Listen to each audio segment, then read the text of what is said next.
Assalamualaikum warahmatullahi wabarakatuh. Salam sejahtera untuk kita semua.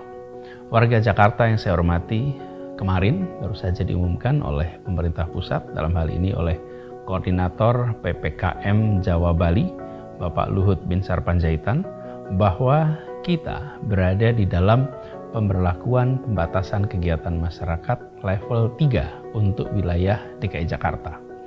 Oleh karena itu, izinkan dalam kesempatan ini saya akan menyampaikan situasi terkini terkait COVID-19 di Jakarta.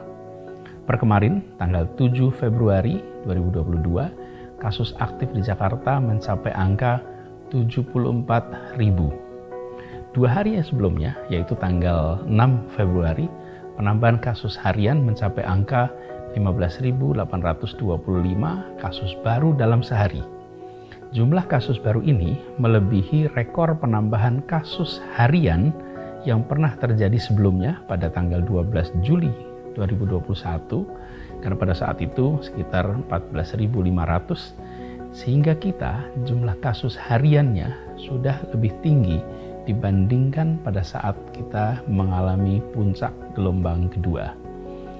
Untuk angka kematian dapat kita sampaikan bahwa trennya tidak mengikuti tren gelombang kedua. Bila pada saat puncak gelombang kedua yang lalu, angka kematian positif COVID mencapai sampai 200-an dalam sehari. Saat ini angka kematian COVID dalam kisaran 30 per hari. Walaupun angka kematian ini jauh lebih rendah dibandingkan saat gelombang Delta, tapi kita semua sadar satu kematian saja akibat COVID-19 tetap terlalu banyak dan harus dicegah sekuat tenaga. Kematian yang lebih rendah ini bisa disebabkan karena beberapa faktor. Di antaranya sifat dari varian Omicron sendiri yang tidak seganas varian Delta, tapi juga faktor vaksinasi dan kekebalan warga Jakarta yang sudah jauh lebih tinggi dibandingkan tahun lalu. Kebanyakan kasus kematian masih didominasi oleh warga yang belum mendapatkan vaksin lengkap. Oleh karena itu, bagi semuanya, saya ingin mengingatkan kembali untuk mari kita menuntaskan vaksinasi. Juga mengejar booster bila sudah mendapatkan tiket untuk vaksinasi dosis ketiga di aplikasi Peduli Lindungi, dan bisa juga booking lewat aplikasi Jaki atau langsung datang ke fasilitas kesehatan.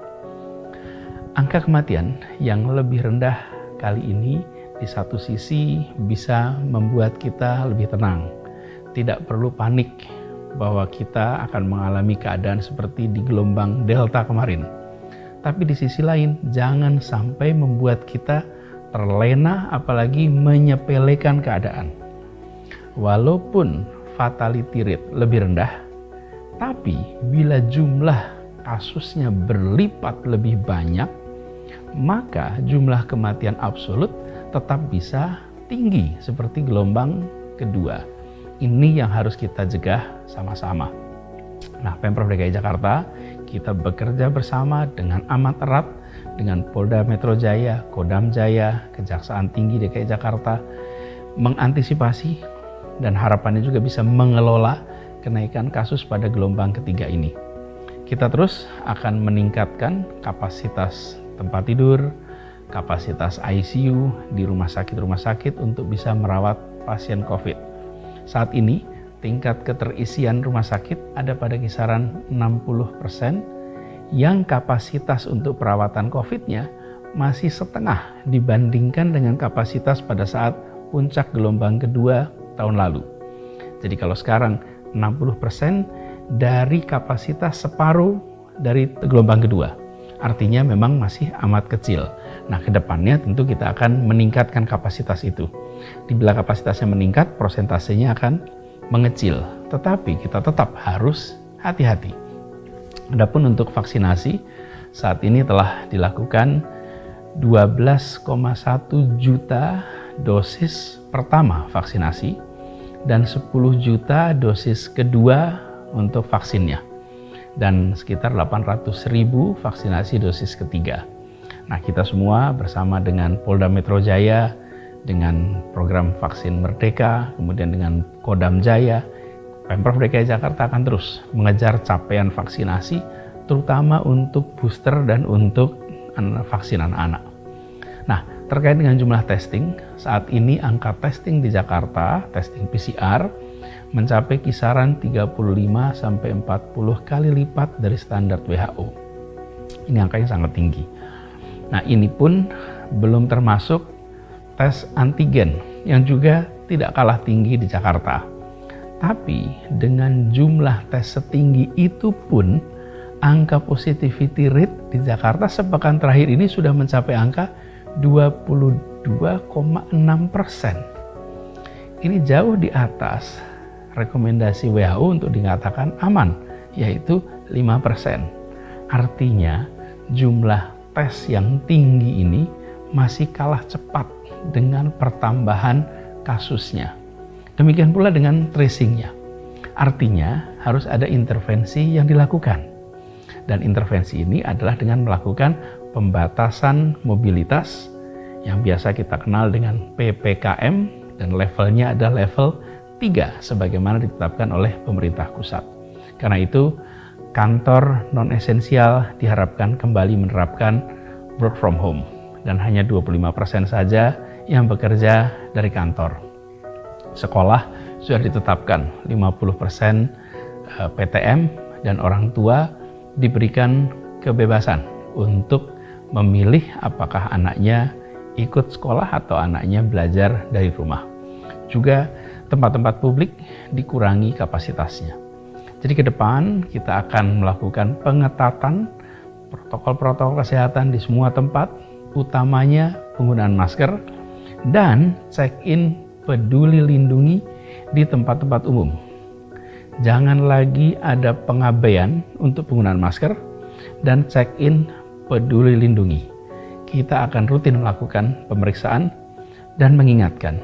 Dan bila Anda datang ke sebuah tempat, pilih untuk check-in lewat Peduli Lindungi. Bila Anda melihat tidak ada fasilitas itu, jangan masuk dan laporkan. Ambil sikap bertanggung jawab. Dan bila kita menyaksikan sebuah tempat sudah penuh, hindari untuk masuk. Jauhi. Kenapa? Karena Omikron ini mudah sekali menular dan potensi itu harus kita hindari. Kita sama-sama sadar bahwa penyebaran Omikron ini amat cepat, walaupun sebagian besar tidak bergejala atau bergejala ringan. Maka sesuai dengan arahan Bapak Presiden juga, kami menghimbau kepada semua agar mereka yang terdeteksi positif namun hanya bergejala ringan, maka jangan panik dan tidak perlu memaksakan diri dirawat di rumah sakit. Bila terinfeksi COVID, segera lapor kepada jajaran wilayah setempat pada posko PPKM RT RW, kemudian ikutin arahan juga dari puskesmas terkait dengan pengobatan. Bila memungkinkan untuk isolasi di rumah dan bisa terpisah dari keluarga yang tidak terkena, maka lebih baik melakukan isolasi di rumah saja. Tapi bila isolasi di rumah tidak memungkinkan, maka bisa dirujuk ke tempat isolasi terkendali. Dan bisa berhubungan dengan RT RW yang nanti akan dibantu untuk diarahkan. Jadi sekali lagi, tidak perlu panik, tapi juga jangan terlena, jangan anggap enteng. Kita pernah mengalami gelombang kenaikan seperti ini dan kita sudah tahu apa yang harus dilakukan sama-sama. Yang terpenting adalah kembali waspada, kembali disiplin menerapkan protokol kesehatan dengan baik dan selalu memantau perkembangan situasi pandemi, bisa lewat media sosialnya Pemprov, bisa lewat aplikasi Jaki, bisa juga dengan cek ke jajaran, tapi yang paling penting saling jaga, saling bantu, saling lindungi. Insya Allah dengan kedisiplinan, dengan kerjasama, dengan kolaborasi seperti yang telah kita lakukan sama-sama sebagai warga Jakarta, maka kita akan bisa melewati gelombang Omikron ini dengan baik, dengan cepat, dan insya Allah sehat selamat. Tetap semangat, tetap jaga imunitas, tetap jaga protokol kesehatan dimanapun kita berada. Terima kasih, semoga Allah SWT merahmati kota Jakarta dan melindungi kita semua. Assalamualaikum warahmatullahi wabarakatuh.